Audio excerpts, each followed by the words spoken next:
There was a preacher who came to a new congregation in the farmland area and gave his first sermon speaking ethereally about the commandment, thou shalt not steal. Everyone loved the sermon.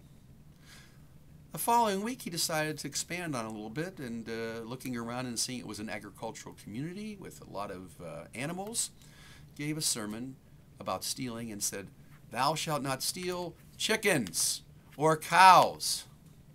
After the sermon, the people came up to their new preacher and said, you know, you ought to stick to religion.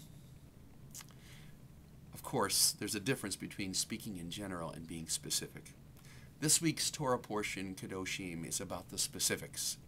Kedoshim means holy things. And indeed, this portion tells us about what's holy. But it doesn't speak ethereally about some heavenly concept or some philosophical idea. It talks about the nuts and bolts of what you should and shouldn't do to your fellow human beings. When you take a pledge, you need to return it because the person needs it.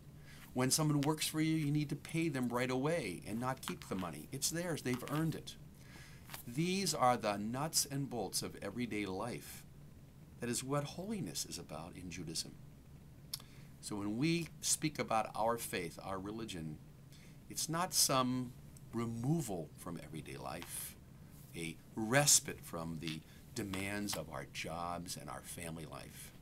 Holiness is what we do in our interactions with all the human beings around us. Shabbat Shalom.